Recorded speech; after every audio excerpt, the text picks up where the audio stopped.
Player carted off the field, some problems along the offensive line, and signs of an unsuspecting breakout.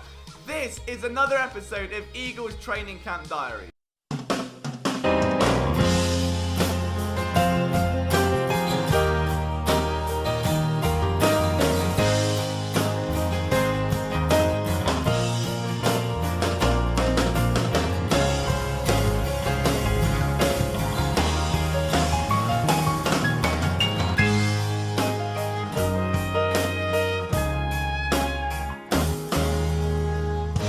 Welcome to the show, everyone. I hope you're having a good afternoon. If you haven't already subscribed to this channel, it will be amazing if you could take the time to do so. We are this close, and I mean like that close, to 21,000 subscribers, and we would love to have you as part of our community. What I would love even more from that is a breakout from this player. I mean, I wouldn't love it more than that, but it was a nice segue, wasn't it, from there to... Arcega-Whiteside had himself a day at the office today. He was absolutely flying. He had multiple touchdown passes, and there are two key observations I want to take from this before we get into the nitty-gritty. Number one, when asked about a touchdown in the red zone, he replied with, "I had 2 or 3 today." Now, I don't know where he has got this level of wide receiver hubris from, or where this swagger has come from, but I love it. If we're going to say JJ Arcega-Whiteside this year, get me in. Get me at the front of that hype train right now. I would love to see it. That is amazing. For someone that probably lacked so much confidence after a rookie year where he had 169 receiving yards and not much impact at all, struggles with a groin injury and picking up the playbook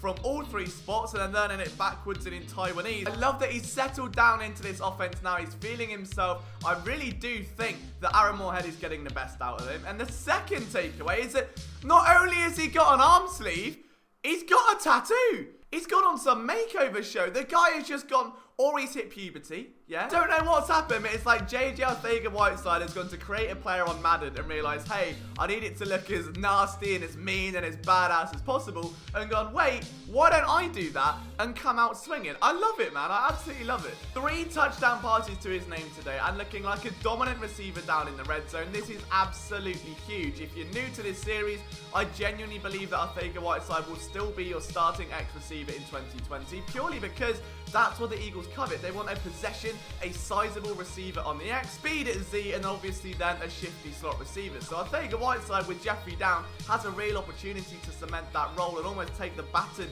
should Jeffrey move on next year. So I would love to see Jjaw settle into that role. And so far, it's looking pretty good. This has been a monumentally different summer compared to last season. It wasn't all pretty though. There was a fairly hefty injury scare when Jjaw Avery was carted off the field with what's believed to be a leg injury. We don't know the severity of it yet. We don't know a rough time frame, although I'd presume week to week knowing Doug Peterson, but it's not great. I mean, Jjaw Avery was locked in that battle for the 5th edge rusher position with Joe Ostman and Sharif Miller. Now with Ostman bullying Dillard every day, we'll get to that a bit later, Avery had to really step up his game, and he wasn't having a bad camp either, and the team gave up a 4th round pick for him, so they would be a little bit more tied to getting him involved in the defense, and instead it looks like it could be a really big setback for those hopes. Fingers crossed he does return to training camp and it's not all over just yet, but it's a real shame to see Avery go down. It's the Eagles' first real significant injury of camp, which in comparison to the rest of the league, I think we can all take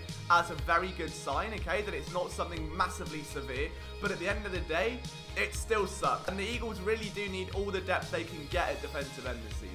Now, leading directly on from that, I mentioned Andre Dillard then. He continues to struggle against the ball rush, which if you've seen our film rooms, you'll realise would be the only real issue in his game, I think, that he doesn't have that power or the mass. Now, he added 20 pounds to his frame this offseason, and he's struggling against Joe Ostman on a daily basis. And Josh Sweat rushed him on an almost highlight play today. Ostman almost walked him into Carson Wentz in a scary moment today. So Dillard is struggling against, edge 4, edge 5 guys. What is he going to look like against Chase Young in week 1? The Eagles have either got to find a way to get him some help from the guard or just put a lot of work in behind the scenes, because Andre Dillard is not having the best summer right now. You can kind of start to see why they brought Jason Peters back into the frame, as much as many of us were against the idea of bringing him back and maybe wanting to see just Dillard have that full sense of confidence that the team has in him, can go and push on. with something like this, where he's struggling this much against players that far down the depth chart, it is a bad sign. This is a former first-round pick. It's not good enough. He has to step up towards the end of training camp. Time is running out now. But back onto a positive note, though, Jjaw wasn't the only receiver to make an impact today. Deontay Burnett was burn, baby, burn! Burning the house down. So, 2 punts for the price of 1. Seriously though, he's been looking really good. The former New York Jet has had a string of very good practices where he makes a highlight catch. If he hasn't already cemented his spot on the practice squad, I can't imagine one being that far down the line. He has looked exceptional so far.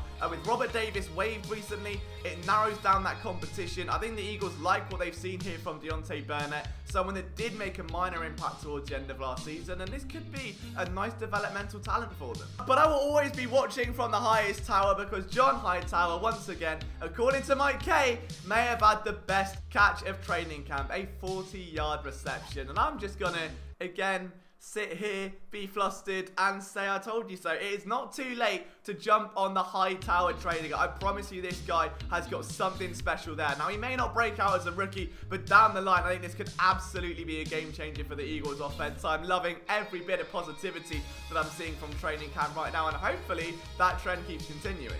Nickel Roby-Coleman had another interception, which is very good news. I think the Eagles have definitely solidified the nickel spot with someone called Nickel. So, can't complain, one of the most underrated nickel corners in the game. And with LeBlanc having a very strong camp behind him as well, they've finally got some serenity at the nickel corner spot, and hopefully some longevity where Roby-Coleman can play it for a year, move on. LeBlanc steps up, job's a good one, can't complain. The battle for running back 4 is looking very interesting as well. You've got Corey Clement currently going up against Elijah Holyfield, with Adrian Killins being the wild card that he believes is the fastest man on the entire roster. So, ooh! But seriously, like, Elijah Holyfield is having a brilliant camp. Corey Clement is looking strong, but you can't help but get the same vibes of Wendell Smallwood a few years ago, when Clement was an undrafted free agent in 2017 and really put the pressure on Smallwood, eventually left ahead of him on the depth chart, and that was all she wrote. Now, I'd like to see Holyfield do that. I know Clement has had injury concerns. I don't know how much they'll play a factor, but so far, I would put money on Holyfield getting that role. I was high on him when they first signed him. We've seen the film breakdown. I would love to see him step up and really make that role his own. And again, bear in mind, the Eagles haven't signed a running back behind Miles Sanders. They don't have that Jordan Howard, that LeGarrette Blount, that Jjaw. Holyfield could be that guy. And finally, Sharif Miller had a sack today. So 1 down, 10 to go. That's what he guaranteed. I mean, it's training camp, but beggars can't be choosers. He's making progress. Guys, thank you so much for watching this video. I hope you've enjoyed it and you've got some new Eagles information for you to chew on for the next few hours. If you enjoyed it, be sure to leave a like, hit that subscribe button below. From myself, Liam Jenkins, we'll see you soon.